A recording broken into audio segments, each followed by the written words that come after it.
The scent of sizzling akara and burnt stew clung stubbornly to Zoey Obika's braids as she rushed between tables at Scarlett's Bistro, a modest but bustling cafe in Surulere, Lagos. The morning rush was at its peak, filled with loud bankers on quick breaks and Okada riders refueling before the afternoon heat. At 26, Zoe moved through the chaos with a rhythm she had long perfected, balancing a tray of yam and egg sauce in one hand while refilling mugs of instant coffee with the other.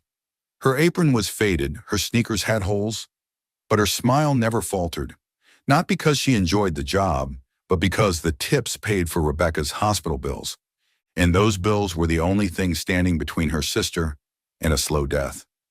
A wall clock above the counter read 10:47 a.m., 4 more hours until her shift ended. Then she'd jump a BRT bus to Victoria Island for her second job tutoring teenagers in math. Between both jobs, Zoe barely had time to breathe. But every naira she earned had one purpose: keeping Rebecca, her older sister, alive. Rebecca, at 32, was now too weak to work. Every day she was tethered to a dialysis machine in their one-bedroom apartment in Machin. The transplant list was a long, bureaucratic mess, and the so-called HMO, it barely covered half the cost. Zoe had done the math. Every kobo counted. Even with all she'd saved, they were still short by over 120 million. That number haunted her, even in her sleep. "Order up," bellowed Chief Tunde, the head cook, snapping Zoe out of her thoughts. She grabbed a plate of boiled plantain and catfish pepper soup and maneuvered past Scarlett Okan, her best friend and colleague. Scarlett was a whirlwind of joy, her ponytail bouncing as she chatted up customers while wiping tables.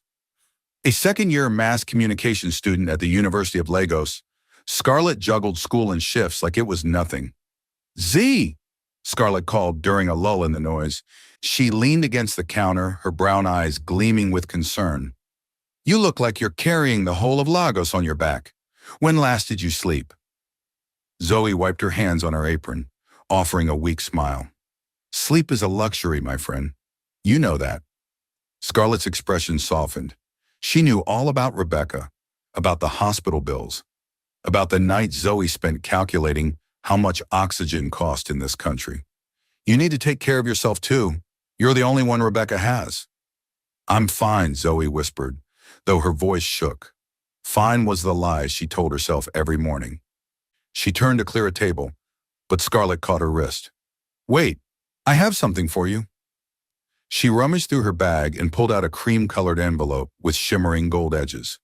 The envelope looked so out of place in the greasy cafe. It was like a Rolls-Royce parked in the middle of a shoddy. "Oh, what's this?" Zoe asked, taking the heavy envelope made of expensive cardstock. "An invitation to the Danjuma Foundation Gala tomorrow night. It's at the Marriott in Victoria Island. All the Lagos elite will be there," Scarlett said, eyes wide. "The invite was given to me for making first class, but I just got accepted into an exchange program in Ghana. I'm flying out tomorrow morning. So, go." Zoe blinked. She pictured long gowns, men in agbadas sipping champagne, and rich couples discussing their next investment over grilled prawns. That wasn't her world. "Scarlett, be serious. I can't go to a gala. I don't belong there." "That's exactly why you should go," Scarlett said, her voice firm. "The event is hosted by Danjuma Group Holdings. That's Kingston Danjuma's company. Billionaires will be there. You might just speak to the right person. A grant, a sponsor, anything. You said you'd do anything to help Rebecca. This could be your anything." Zoe ran her fingers along the gold trim of the envelope. She wasn't a socialite. She didn't own a designer dress. She barely knew how to pronounce hors d'oeuvres. But Scarlett's words planted a stubborn seed in her chest. "What would I even say?" she murmured. "And the invitation has your name on it." Scarlett waved her off. "No one checks ID at these things. Just flash the card, act like you know where you're going, and walk in. Confidence is half the battle." Zoe still wasn't sure, but Scarlett's belief in her was hard to resist. She tucked the invitation into her apron, her heart racing. "Fine, I'll go. But if I embarrass myself, I'm blaming you forever." Scarlett laughed and pulled her into a tight hug. "You'll be amazing, Z. You always are." That night, Zoe sat at their worn-out kitchen table, lit by a single flickering bulb. The quiet hum of Rebecca's dialysis machine filled the room. Her sister lay on the couch, her skin pale, her eyes shut. She looked peaceful, but Zoe knew how much pain she endured each day. They had lost their parents in a road accident 8 years ago. Since then, it had been just the two of them. Rebecca, the big sister who used to braid Zoe's hair and teach her Yoruba proverbs, was now too tired to even laugh. Zoe opened the envelope carefully. The invitation inside gleamed with elegant calligraphy. You are cordially invited to the annual Danjuma Foundation Charity Gala in support of public health and medical research. Venue, Marriott Hotel, Victoria Island. Lagos dress code. Formal date, tomorrow evening. She stared at it, her hands trembling. Victoria Island, a place she had only visited for job interviews or tutoring rich kids in their parents' living rooms. She had never stepped into the Marriott, never been invited to anything that didn't involve jollof rice in a plastic cooler. Scarlett's voice echoed in her mind. They've got money, Z. Zoe didn't know how to pitch herself, but she wouldn't let fear get in the way. She powered up her laptop, its fan groaning like an old generator, and opened a blank Word document. She typed out a simple summary of Rebecca's condition, the hospital bills, the transplant cost, and their struggle. It wasn't a formal proposal, but it was something she could hand to someone if she got the chance. She printed it on the last sheet of paper in the tray and folded it neatly into her handbag. Next came the dress. Her wardrobe consisted of secondhand jeans and faded blouses. But Rebecca had a navy blue gown tucked away, the one she wore to her friend's wedding before her health collapsed. Zoe tried it on. It was a bit loose, and the hem was frayed, but it was her only shot. She pinned the waist with safety pins, tied her braids into a neat bun, and practiced a smile in the cracked bathroom mirror. That smile felt like armor, fragile but necessary. As she lay in bed staring up at the peeling ceiling, doubt began to creep in. What was she doing? Crashing a billionaire's gala with a borrowed name and a hope that felt like a whisper? But then she remembered Rebecca's soft laugh. The way she said, "Don't ever give up on me, Z." For Rebecca, she would go. For her sister, Zoey Obika would walk into a world she didn't belong to, holding an invitation that didn't bear her name. And maybe, just maybe, she'd find someone willing to save a life. The towering glass facade of the Marriott Hotel in Victoria Island shimmered under the Lagos evening sky, its white lights glowing like stars caught in steel. Sleek black Range Rovers and luxury sedans lined the driveway as elegantly dressed guests stepped out onto the red-carpeted entrance. Women in sequin gowns and gel spoke in practiced tones, while men in tuxedos or white agbadas shook hands like they were closing billionaire deals. Just a few feet away, Zoey Obika stood on the sidewalk, her heart thudding so loudly it was all she could hear. In her borrowed navy gown, held together with safety pins, and the only heels she owned, slightly chipped, she looked nothing like the people floating effortlessly up the marble steps. But she clutched the cream-colored invitation tightly in her hand like it was a lifeline. She took a deep breath and whispered to herself, "This is for Rebecca." The single page she had printed, the one outlining her sister's health crisis and the $120 million needed, was folded carefully in her handbag alongside her ID and her last N2000. Summoning courage she didn't feel, Zoe climbed the stairs. Inside, the lobby was magnificent. Sparkling chandeliers dangled from the high ceilings, casting a golden glow on the marble floors. Waiters in white jackets served champagne on silver trays. A string quartet played softly near the grand staircase. Everything gleamed, glass, laughter, and power. She stepped into the check-in line, keeping her chin high, even as her stomach twisted. The scent of jasmine and expensive perfume filled the air. People were laughing, mingling. Not a single soul looked like they had just taken a BRT bus from Mushin. When it was her turn, she approached the registration desk, where a poised woman in a sleek black jumpsuit and bold red lipstick stood holding an iPad. A name tag gleamed on her chest. Chimamanda. Zoe offered the invitation with both hands, trying to smile. Chimamanda took the card, scanned it, then looked up at Zoey. Her eyes took in the frayed hem of the gown, the cheap shoes, and the slight tremor in her hands. The smile on Chimamanda's face was polite, but it didn't reach her eyes. "Your name, madam?" she asked. "Zoey Obika." Chimamanda tapped the iPad slowly. Then again. Her brows drew slightly together. She looked back at the invitation, then at Zoey, her gaze narrowing. "This ticket is issued to Scarlett Oaken," she said coolly, "and I'm afraid it's non-transferable." Zoe's heart dropped. She swallowed, her voice shaking. "Scarlett is my friend. She gave it to me. She couldn't attend because of a school program. She told me it would be fine." "I'm sorry," Chimamanda said, her tone clipped now, professional but distant. "This is a strictly by-invitation event. No name, no entry, protocol." Zoe's face flushed. She opened her mouth to explain, to beg, but another woman nearby in a gold gown and diamond necklace turned to her partner and whispered, loudly enough to be heard, "She probably thinks this is a wedding reception with free small chops." The man beside her chuckled, not even trying to hide it. Zoe's hands trembled.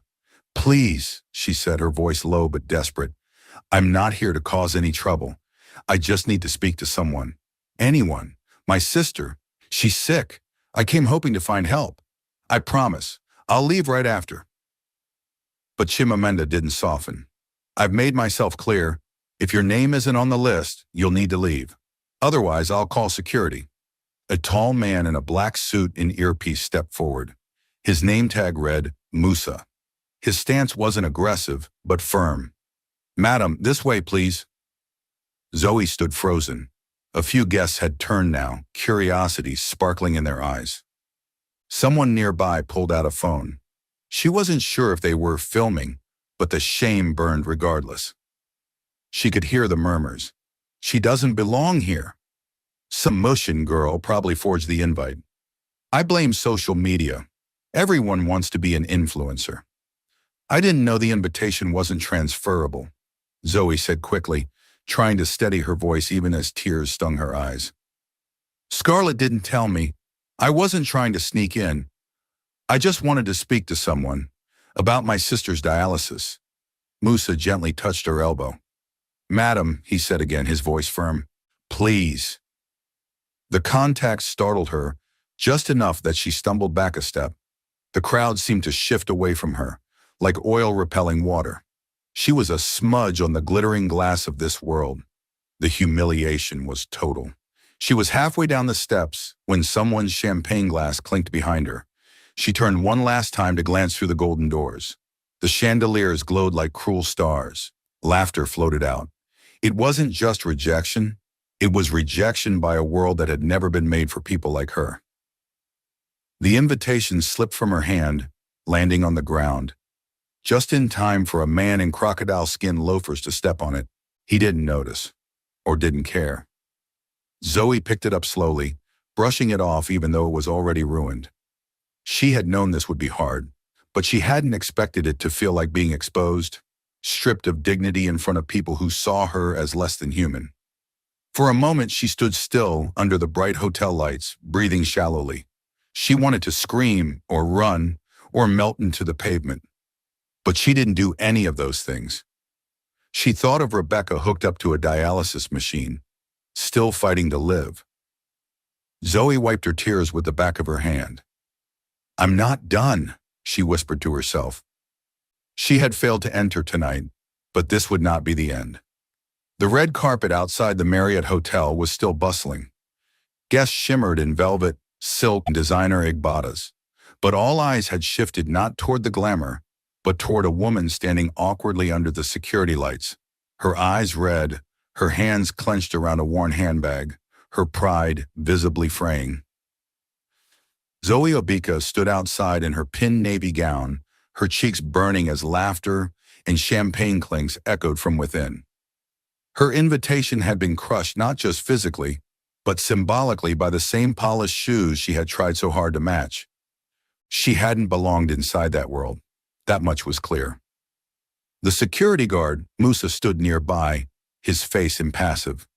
"Madam, please, let's not make this any more difficult than it already is." Zoe didn't respond. She couldn't.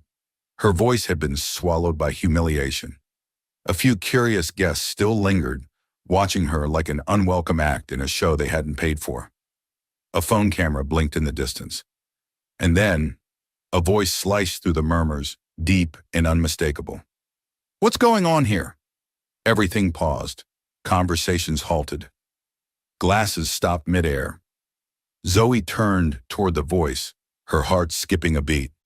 A sleek black 2023 Range Rover autobiography had just pulled up, and from it stepped a tall man in a tailored black tuxedo and matching velvet slippers, his gait calm and deliberate, his posture rigid with quiet power. His face was unmistakable, strong jawline, piercing eyes, and the gravitas of someone who had never once needed to raise his voice to be heard. Wendell Kingston Danjuma, CEO of Danjuma Group Holdings, the very man whose foundation was hosting the gala.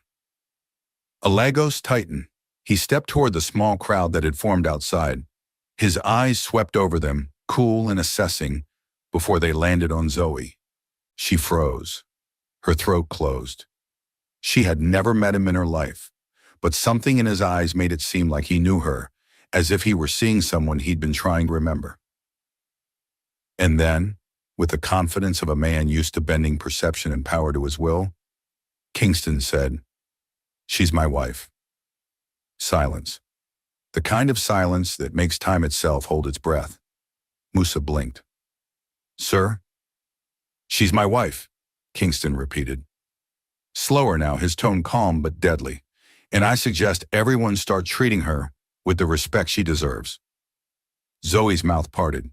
She didn't speak. Couldn't. "What?" Whispers rippled through the crowd. "Did he just say, wife? I thought he was single." "Kingston Danjuma. Married? When?" Chimamanda, the check-in lady, looked like she had swallowed a fly. Her fingers hovered above the tablet, useless now. "Mr. Danjuma," she stammered. The name on the invitation was—" "I don't care whose name was on the invitation," he said, cutting her off. His voice wasn't loud. It didn't need to be. It carried weight, enough to silence an entire ballroom. "She's with me. That should be enough." Chimamanda backed away, stunned. Even Musa stepped aside. Zoe was trembling. Her feet were cemented to the marble steps. Her mind screamed, "What is happening?" She wasn't his wife. She didn't even know him. But he had said it in front of everyone. Kingston walked over and stopped just a foot away. He leaned in slightly, his voice now soft, intimate, just for her ears. "Go along with it," he said. "Please."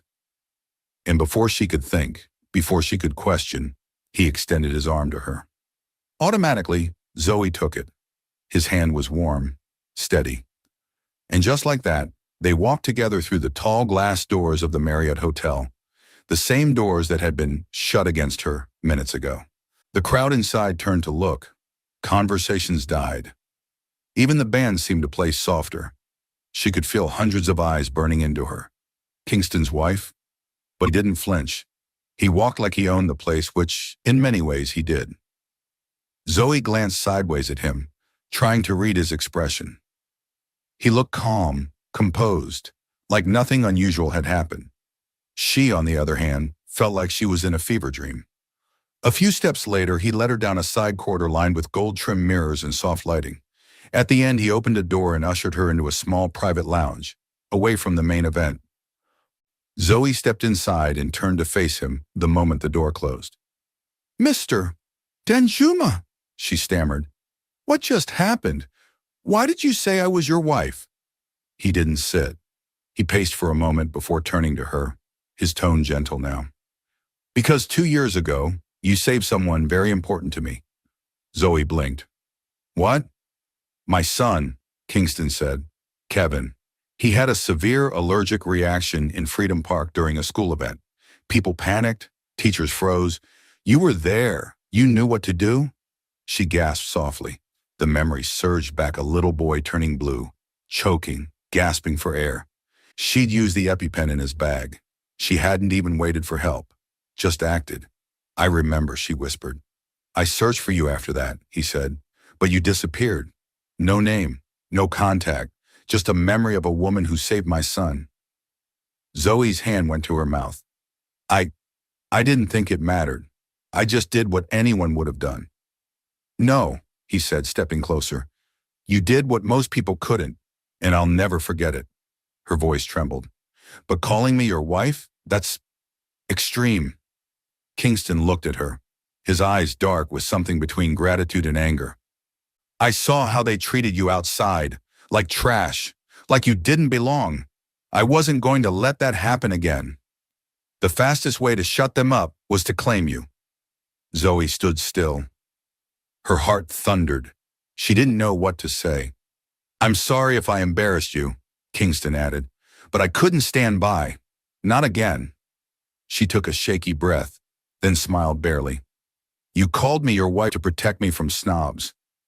That's kind of romantic in a very illegal-sounding way. He laughed softly. Maybe a little. Then he offered his hand again.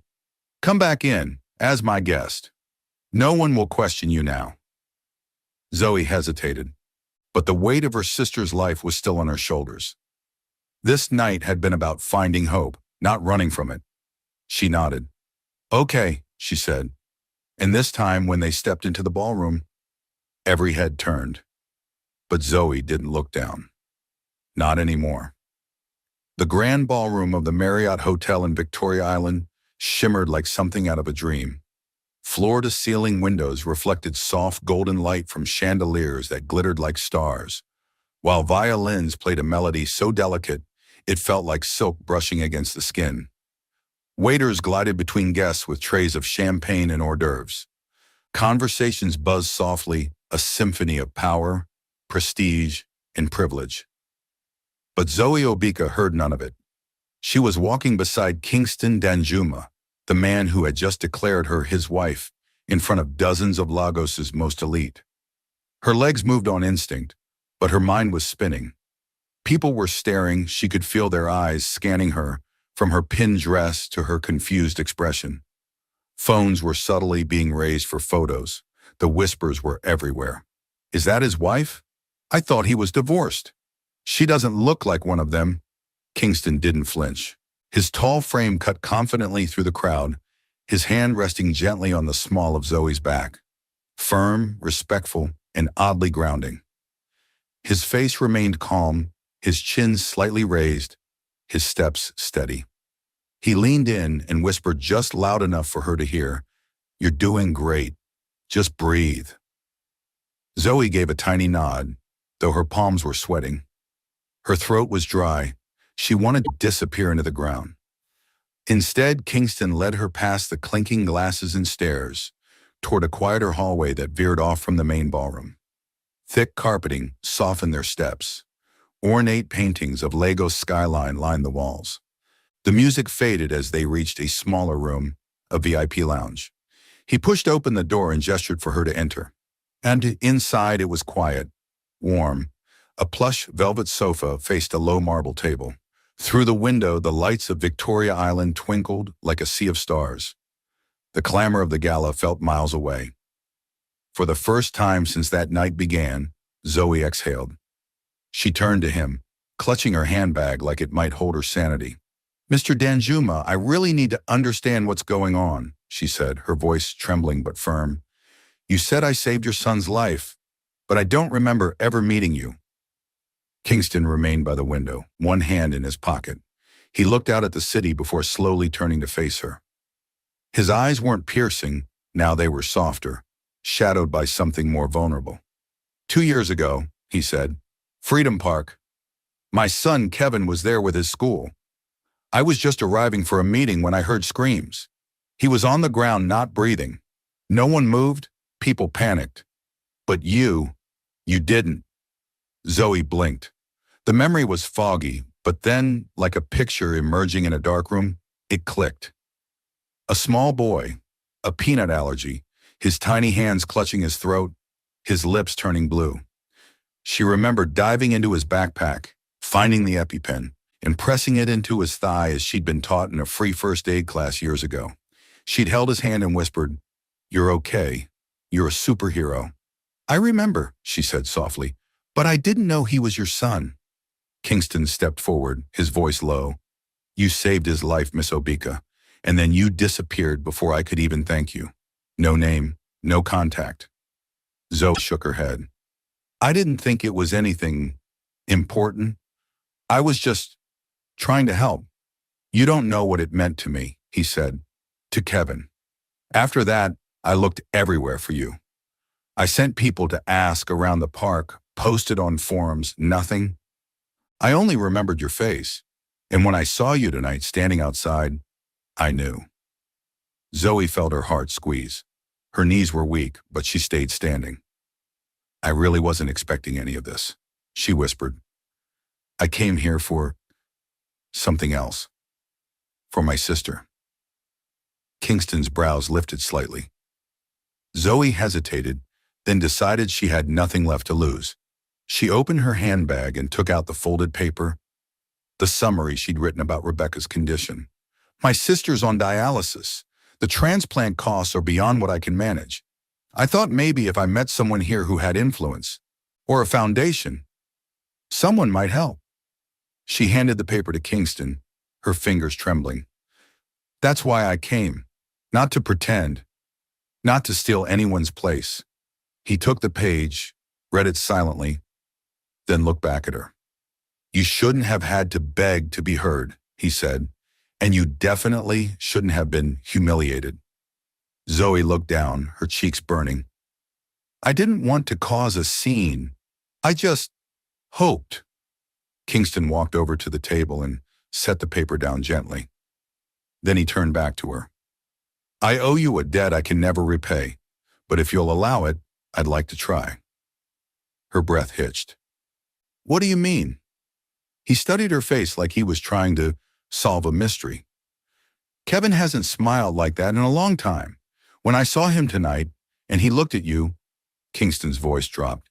You gave him something I couldn't buy: safety, comfort, trust. Zoe's throat tightened. He remembered me? Kingston nodded, vividly. A quiet beat passed between them. Then he said gently, you still don't have to stay, but if you do, I'd like you to be my guest tonight. No more lies, just truth. Your truth. Zoe stared at him, this powerful, wealthy man whose world she had never imagined being part of, and she realized something strange. She didn't feel judged. She felt seen. I'll stay, she said at last, voice soft but steady. For Kevin, for my sister. Kingston's expression barely shifted, but something in his shoulders relaxed. He nodded once, then stepped aside and opened the door for her. Let's reintroduce you to the room properly. As they walked out, side by side, this time Zoe didn't worry about the frayed hem of her dress or the whispers waiting for her beyond the lounge. This time she walked tall. The ballroom of the Marriott Hotel was bathed in gold. Chandeliers shimmered above a sea of Lagos's elite. Senators' wives, tech billionaires, oil magnates, and old money aristocrats who walked with the ease of people born into power. But Zoey Obika barely noticed any of them. She stood near the edge of the ballroom beside Kingston Denjuma, the man who had just redefined her entire night, and maybe her life. Her dress, still pinned at the waist, clung awkwardly to her frame. Her flats felt out of place among the glossy Louboutins and Italian leather loafers. Yet somehow she didn't feel invisible anymore. Kingston handed her a flute of champagne. Relax, he murmured. They're just curious. She took a careful sip. The bubbles tickled her nose and made her wince. It was bitter and crisp, nothing like the sweet malt drinks she sometimes shared with Rebecca on good days. Before she could find her footing in this strange new space, a child's high-pitched voice cut through the room. Daddy! Daddy! Zoe turned toward the sound and froze. A small boy in a tiny black tuxedo with a slightly crooked bow tie was darting toward them with all the confidence of a prince in his castle. His black curls bounced as he ran, and his wide, expressive eyes were a mirror of Kingston's. Kevin Denjuma. He stopped right in front of her, stared hard for a moment, then gasped. You're the lady from the park, he shouted joyfully. Zoe's mouth parted. I remember you, Kevin exclaimed, his little hands gripping the hem of her dress. You gave me the shot and said I was a superhero." Around them, murmurs began to ripple. Faces turned, expressions shifted from mild curiosity to stunned surprise. She saved Kevin? She's that woman? Even a few waiters paused mid-tray. Zoey crouched instinctively, her hands hovering just above his shoulders. "You remember me?" Kevin nodded furiously, a huge grin on his face. "You said I didn't need a cape to be a superhero. I told Daddy all the time, but he couldn't find you." Then without another word, he threw his little arms around her neck. The entire room seemed to hold its breath.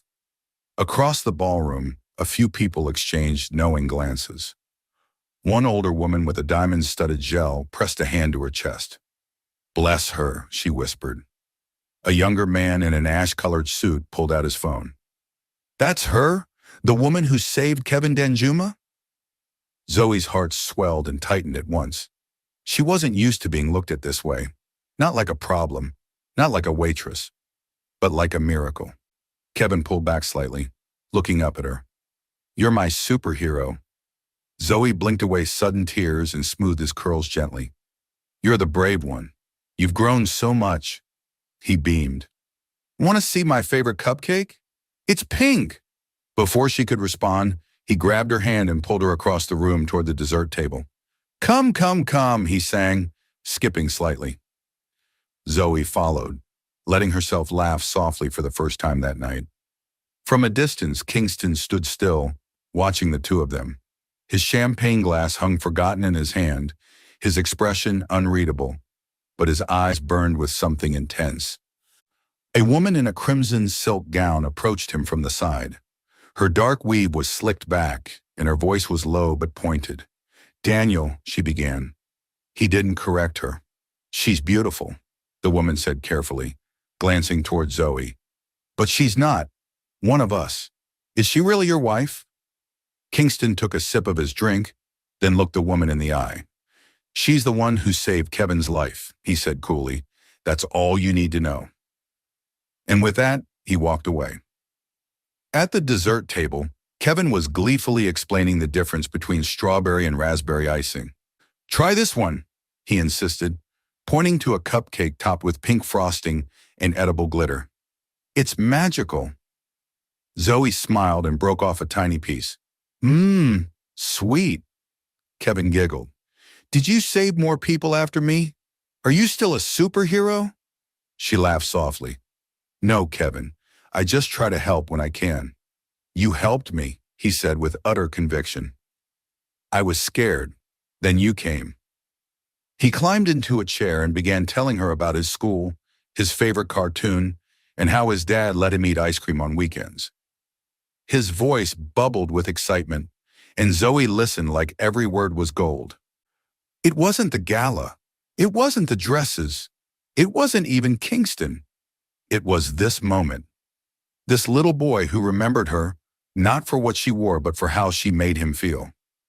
Kingston eventually approached, his tall figure casting a long shadow over the table. "Kevin, don't tire Miss Zoey out." "I'm not," Kevin insisted. "She likes cupcakes too."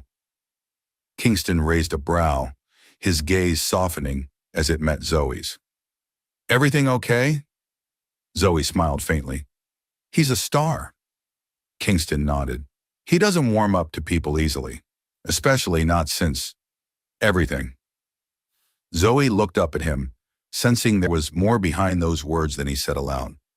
"He's doing amazing," she said softly. "You've done well." But Kingston shook his head. "You're the one doing something right. Look at him." There was a strange energy between them now, gentle, layered, unspoken. Kevin tugged Zoey's hand.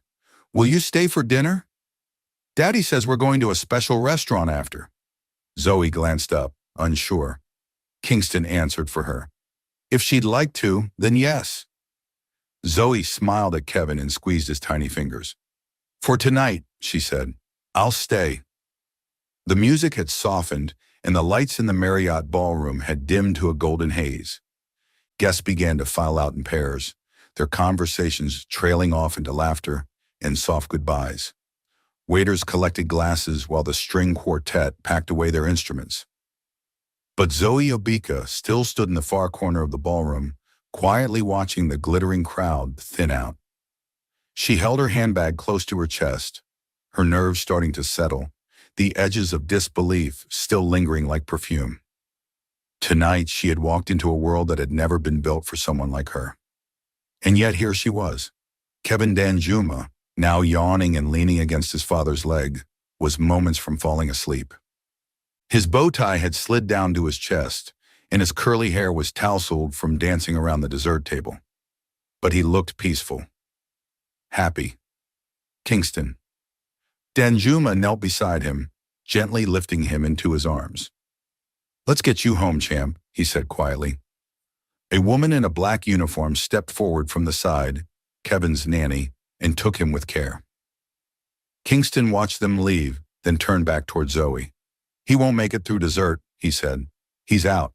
Zoey smiled. "He's adorable. And he really loves you." Kingston nodded, slipping his hands into his pockets. "I try," he said. "Parenting is mostly trying and praying." He looked at her. "Let me take you home." Zoey shook her head. "That's kind, but not necessary. I can manage. I'll take a Bolt, or a Danfo if I need to." Kingston arched a brow. "Danfo? At midnight? I don't think so. Come on, my car's out front." Zoey hesitated, but something in his tone made it difficult to refuse. It wasn't forceful, it was protective. She nodded. They stepped into the warm Lagos night together. A cool breeze blew over Victoria Island, and the quiet hum of traffic floated from afar. Kingston's sleek black Range Rover waited at the entrance. The driver opened the door, and Zoey slid in, still overwhelmed by the scent of leather and air conditioning. For a while, the car was silent. Lagos lights passed by in a blur outside the tinted windows, brilliant, chaotic, alive. But inside the vehicle, there was only the soft hum of the engine and the quiet rhythm of Kingston's fingers tapping against the steering wheel. Then Zoey spoke. "I wasn't supposed to be there tonight," she said. Kingston glanced at her. She continued, her voice gentle. "The invitation belonged to Scarlett, my best friend. She got it from her department at Humiliated and gave it to me. She believed maybe someone at the gala could help me. And honestly, I went because I didn't know what else to do." She paused, then reached into her handbag and pulled out the folded paper again. "My sister, Rebecca, is 32. She's been on dialysis for almost 2 years. The doctors say she'll need a transplant soon, but the cost is ridiculous. Insurance barely covers half. I tutor in the evenings. I waitress by day, but I'm still short by over 100 million naira, and time isn't on our side." She placed the paper between them, though her hand lingered on it like she wasn't quite ready to let go. I didn't go to beg," she added softly. "I just thought, if I could speak to the right person, maybe, just maybe, I could find someone who believes in helping." Kingston didn't speak at first. The road ahead was nearly empty now, lined with street lamps and sleeping shops. When he finally replied, his voice was steady. "Let me pay for the transplant." Zoey turned her head quickly. "What?" "I said, let me handle it," he repeated, his eyes still on the road. "No questions, no strings, just let me help." She blinked, stunned. "You can't just... Why would you do that?" He looked at her then, his voice quieter now. "Because you saved my son's life. Because you brought joy back into his eyes. Because tonight, you walked into a world that tried to chew you up, and you still stood tall." Zoey's lips trembled.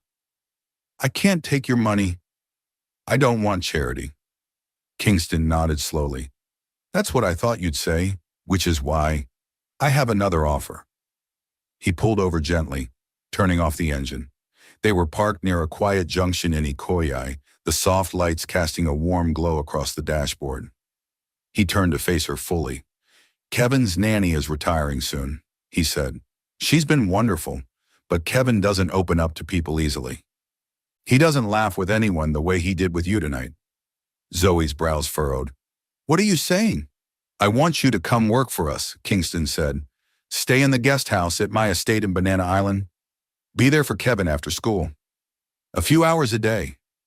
Nothing more than that." Zoey stared at him. I'll pay you well, he added. Not out of pity, out of value. You're good with him. You give him something no staff has. Safety. She leaned back in the seat, her fingers tightening around the strap of her handbag. Live in Banana Island? Work for one of Nigeria's most powerful CEOs? It sounded like fiction, but the image of Rebecca in their shared apartment, hooked to a noisy dialysis machine, wouldn't leave her. This wasn't a handout. It was an opportunity. And deep down, she wanted to say yes. You don't have to decide now, Kingston said, sensing her storm of emotion. Think about it. Sleep on it. If the answer is no, I'll respect that. Zoey looked out the window. The city felt still, like it too was waiting for her answer. She turned back to him. I'll try, she whispered. For Kevin, for Rebecca, for myself. Kingston nodded, his eyes holding a softness she hadn't seen earlier. I'll have everything arranged, he said gently. The driver turned onto the street in Mushin a few minutes later. Zoe's small apartment building loomed at the corner, a place far removed from the glimmering towers of Victoria Island, but still filled with the grit that had raised her. As she stepped out of the car, Kingston rolled down the window. Good night, Zoey. She met his eyes. Good night, Kingston. The car pulled away, its headlights dissolving into the night. Zoey stood for a moment under the orange street lamp, holding that single sheet of paper in her trembling heart. Maybe, just maybe, her story was about to change.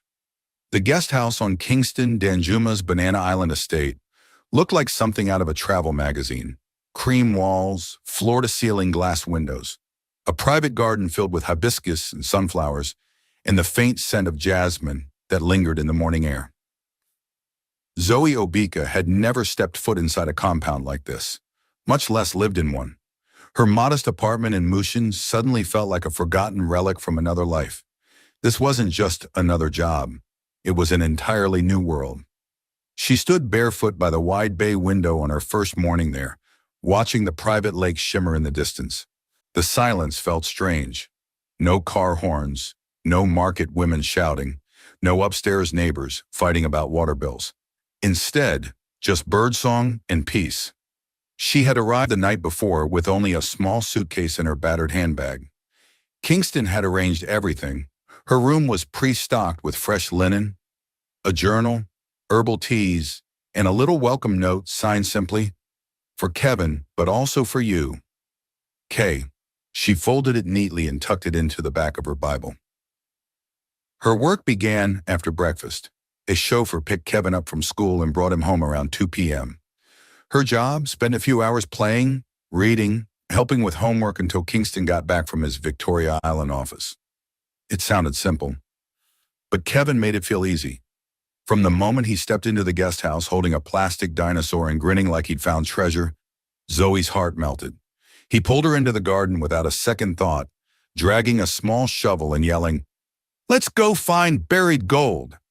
"You're the knight," he said, strapping an old red scarf around her neck like a cape. "And I'm the superhero."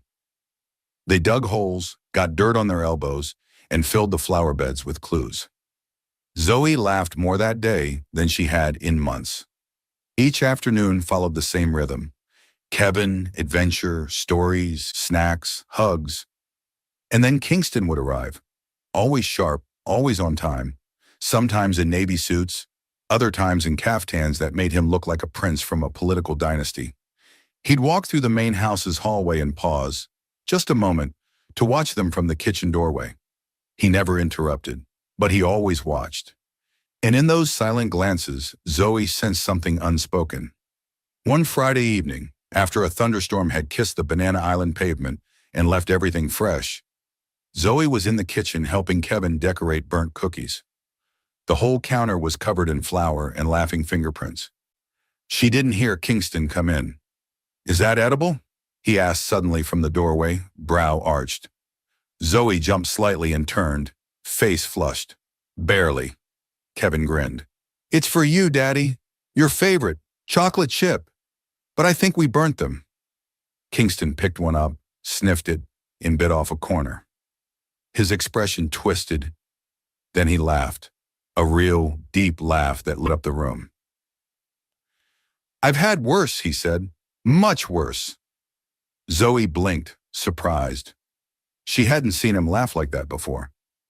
"You don't have to clean this mess," he added. "We have a housekeeper." "I know," Zoey replied, wiping her hands on a napkin. "But Kevin wanted to do it himself. I just assisted with the minor disasters." Kingston walked farther in, sleeves rolled up now, and reached for a glass of water. "I haven't seen him this happy in years," he said, voice softer now. "Not since everything happened." Zoey looked at him, sensing the shift. "You can stay for dinner," he said. "I ordered from a little Italian place nearby. Kevin would be upset if you disappear now."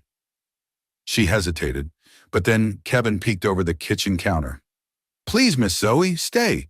We'll eat pasta and watch cartoons." She smiled while I saw. "All right, but only if I get the last cookie." "Deal," Kevin shouted. That evening, they sat at a long dining table bathed in golden chandelier light. Zoey wore a borrowed cotton dress from the estate's wardrobe closet.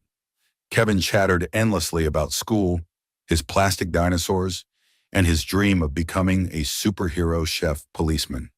Halfway through the meal, Kevin grew sleepy. His little head drooped on Zoey's shoulder. His breath evened out. Kingston gently picked him up and carried him upstairs, whispering something Zoey couldn't hear. When he returned, he poured 2 glasses of red wine and took the seat beside her, as the silence was comfortable now. "You're really good with him," Kingston said quietly, swirling his wine. Zoey looked down. "I don't know what I'm doing most of the time." "You're doing more than you realize." She sipped the wine, letting it warm her chest. Then, without meaning to, the words fell out. "When Rebecca and I lost our parents, I was 18. She did everything. Paid the bills, kept me in school. Now she's sick and I can't seem to give back enough." Kingston watched her carefully. "You've already done more than most people would." Zoey shook her head. "Some days I feel like I'm drowning, smiling through it, just to survive." Kingston was quiet for a long moment. Then he said, "I used to think success meant having it all. Business, money, a name that mattered. But after my divorce, I realized I had everything except peace." He looked at her. "Kevin lost more than just a mother. He lost stability. I tried to replace it with tutors, nannies, expensive therapists." Zoey met his eyes. "And what helped?" "You," he said simply. She blinked. "Me?" "You remind him what safety looks like. You remind me what warmth feels like." The silence that followed wasn't awkward. It was full, heavy, honest. "I'm just trying to do the right thing," Zoey whispered. "You are," Kingston said, voice low. "And not just for Kevin. For me too." They didn't touch. They didn't kiss. But something passed between them, like a door opening. A slow shift of hearts turning toward each other.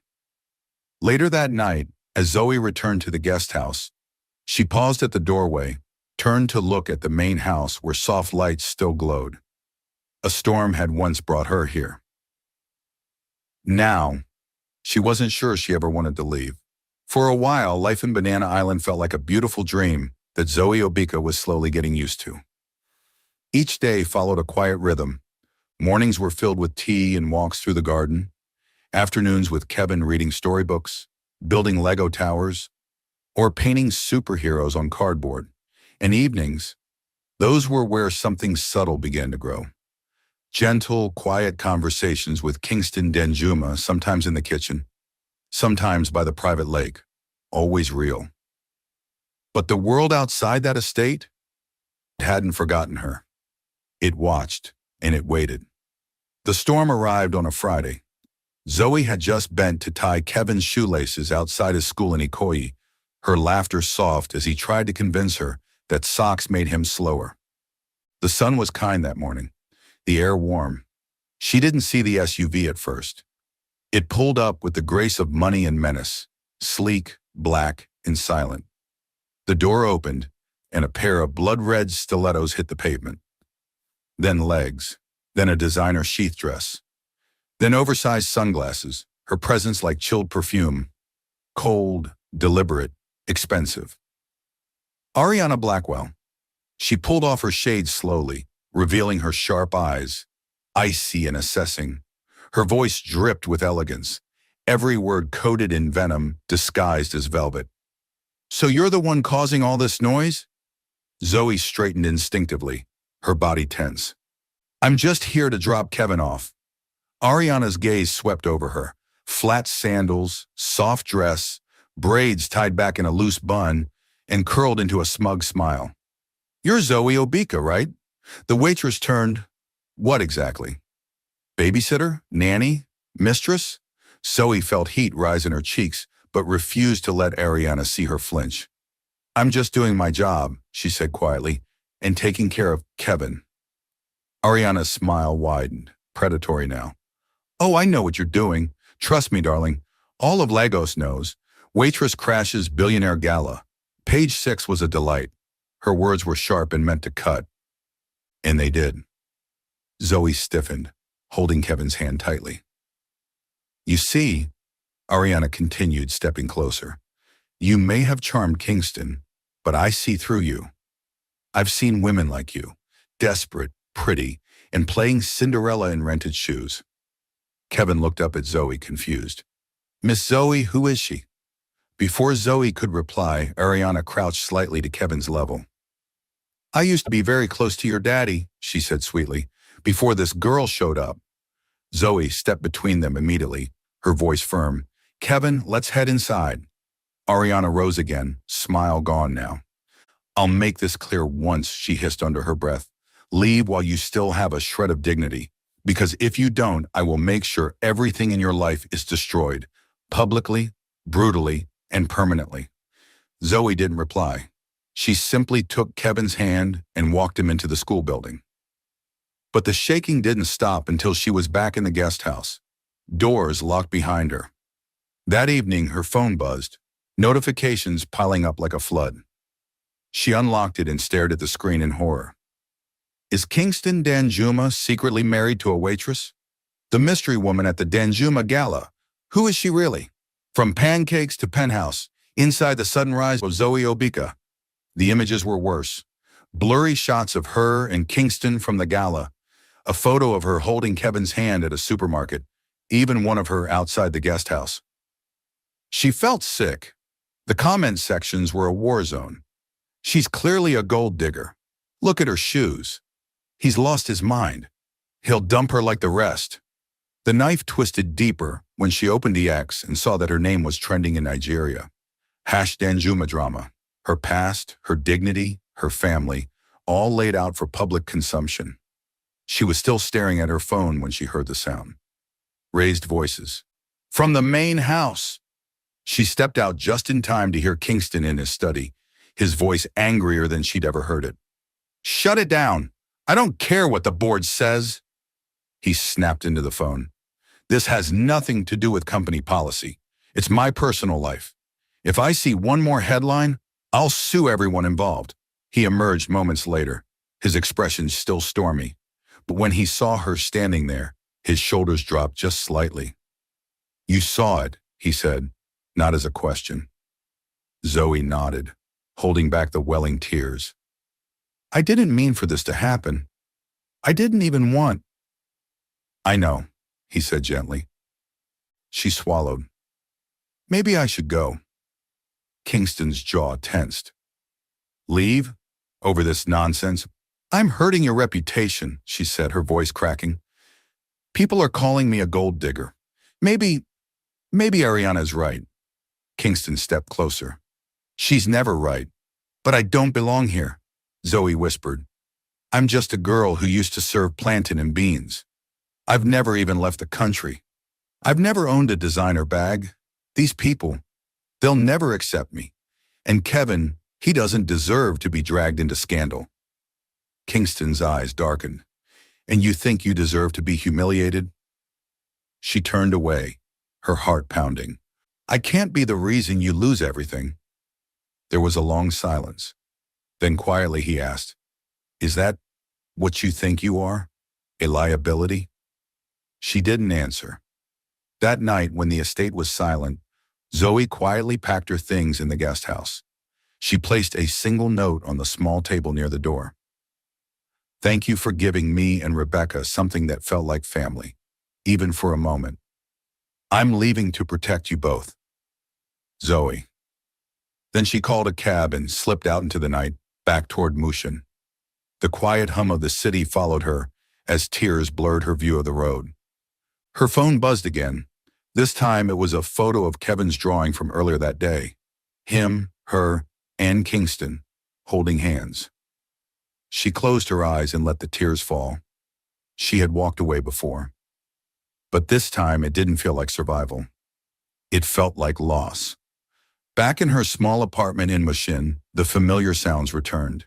Generators humming, voices shouting from street below, the distant honk of Okada zipping through traffic. But for Zoey Obika, it all felt hollow. She sat by the window with a steaming cup of ginger tea, watching the Lagos night blur into black. The air was heavy with humidity and regret.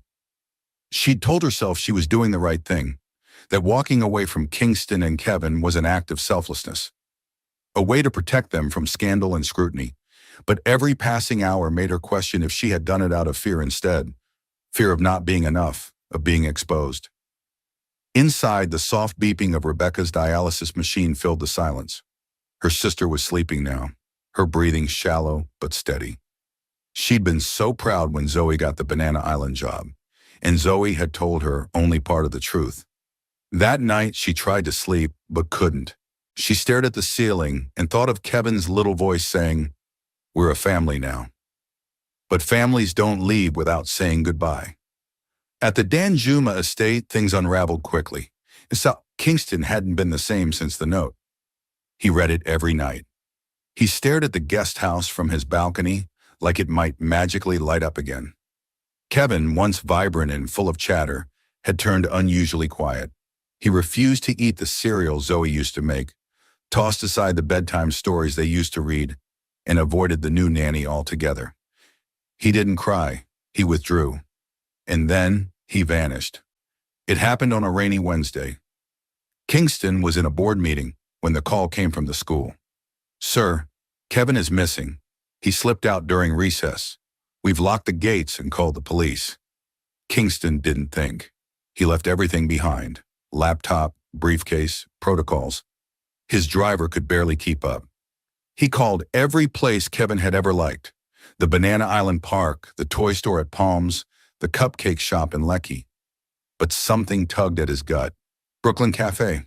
That's what Kevin had overheard Zoe talk about once. A cozy, old-fashioned place in Yaba she used to visit with Rebecca. Kevin had begged to go for a cupcake. They never made it. Now Kingston gripped the wheel and turned onto the third mainland bridge himself, ignoring every call that came through. At Rosie's Cafe in Yaba, Zoe was behind the counter refilling napkin holders. The rain poured outside, soft jazz playing from the radio. She hadn't told anyone she'd come back, just quietly resumed her old shift, like Banana Island had never happened. Then the bell above the cafe door rang. She turned, and her heart stopped. Kevin. Soaked from head to toe, his yellow raincoat clung to his small frame. Water dripped from his curls. His eyes were wide and tear-filled. "Miss Zoe," he choked out. "I looked everywhere." She rushed to him, dropping everything, kneeling and wrapping him in her arms. "Oh my God, Kevin, what are you doing here? Are you okay?" She checked him over, her hands trembling. "How did you get here? Does your dad know where you are?"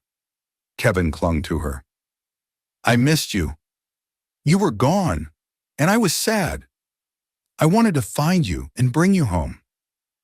Zoe's tears spilled as she pulled him into the back booth and wrapped him in a spare apron.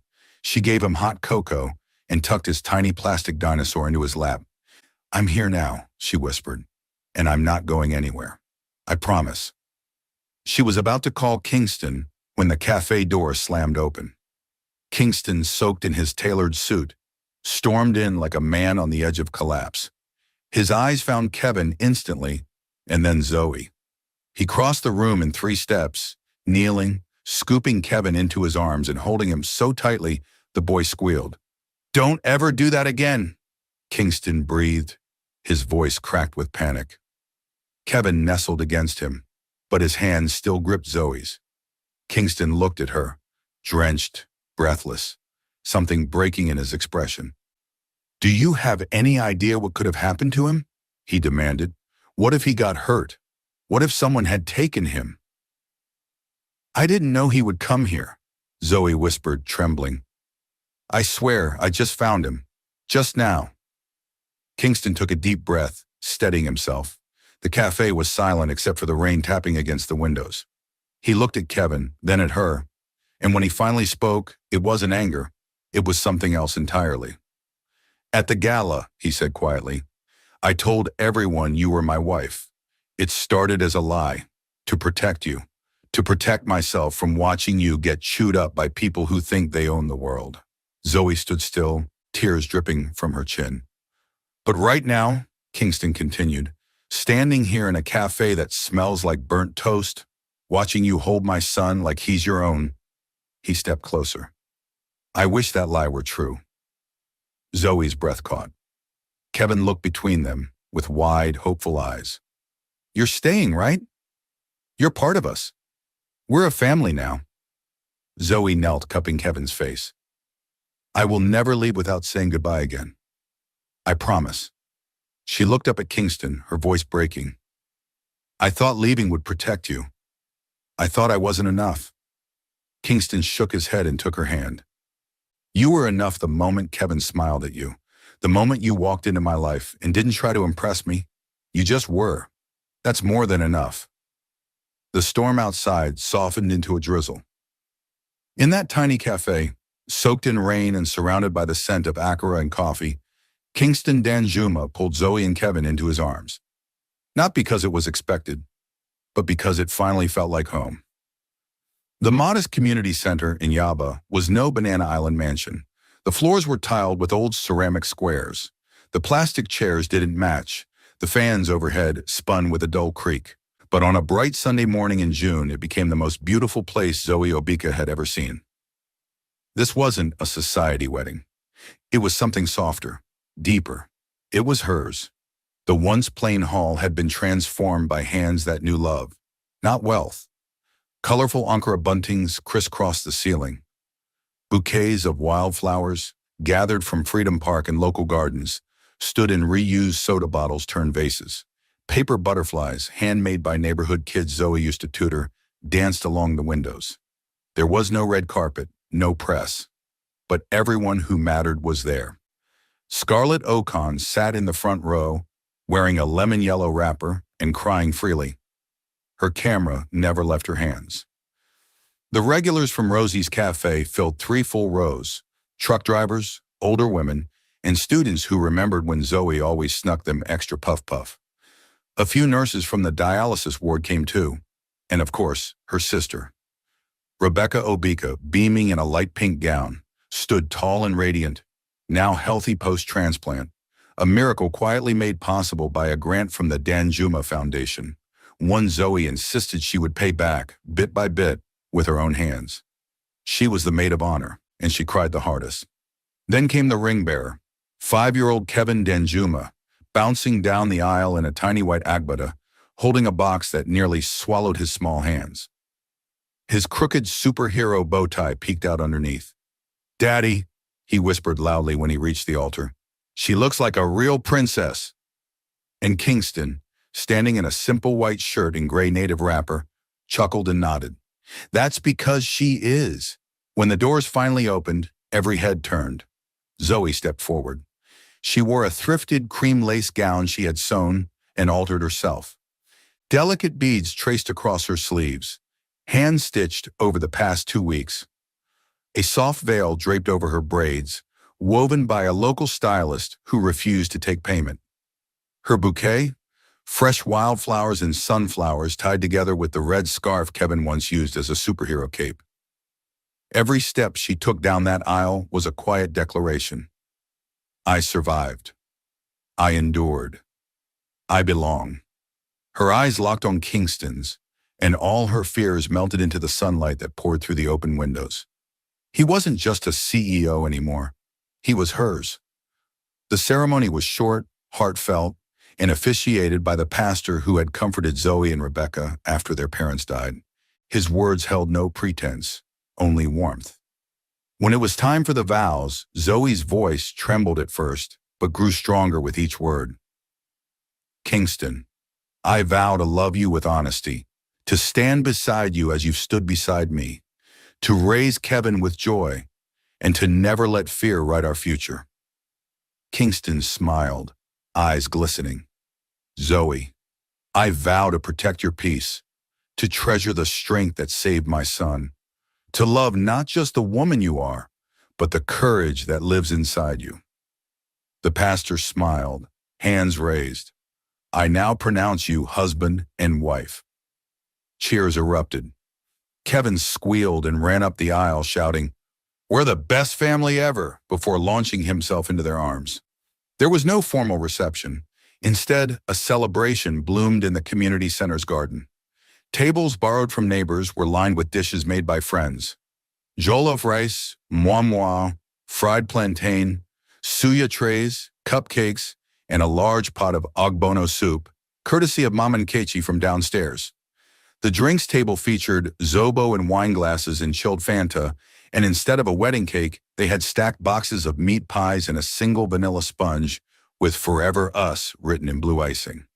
Laughter filled the air as Kevin gave a speech, mostly about dinosaurs and his plan to become president of Nigeria. As long as Miss Zoe is my mom, Zoe and Kingston danced slowly in the garden center, surrounded by clapping hands and singing voices. The rhythm was gentle, not choreographed, not flashy, just real. Thank you, Zoe whispered as they swayed, her cheek against his chest. For everything. No, Kingston murmured, holding her tighter. Thank you for showing me that peace doesn't live in private jets or glass towers. It lives in places like this. Their dance ended with a kiss, soft, meaningful, and full of promise. As the sun dipped lower, casting amber light across the garden, Zoe slipped off her shoes and let her bare feet touch the earth. Kevin ran ahead with his superhero cape tied around his waist, chasing soap bubbles and shouting about treasure hunts. She watched him, her fingers laced with Kingston's. Everything she thought she'd lost, stability, dignity, love, had come back in a form she never expected. Not through rescue, but through choice. Later that evening, as the crowd thinned and the laughter grew softer, Kingston stood on a wooden crate to give a small speech. Everyone quieted. He looked down at Zoe, standing barefoot in a second-hand wedding dress, holding their son's hand, glowing with simplicity and grace. 2 years ago, Zoey Obika wasn't on the guest list for a gala. She walked into a world that tried to shut her out. But instead of breaking, she made it hers. He paused. Today, I didn't marry a stranger. I married the woman who saved my son's life. The woman who saved my life. The woman who taught me that love isn't about power, it's about presence. Thunderous applause filled the garden. Tears spilled. But they were happy ones. And as Zoe, Kingston, and Kevin stepped away from the crowd, toward the sunset behind the blooming trees, they didn't walk into a mansion or a spotlight. They walked into their home. No guest list, no press. Just 3 hearts, bound not by wealth, but by truth. A year had passed since the day Zoey Obika married Kingston Danjuma in a borrowed lace gown, barefoot in a Yaba garden surrounded by flowers and people who loved without conditions.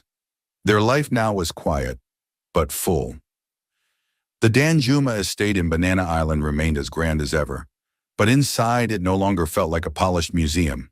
It had become a home. Kevin's drawings hung proudly on the fridge.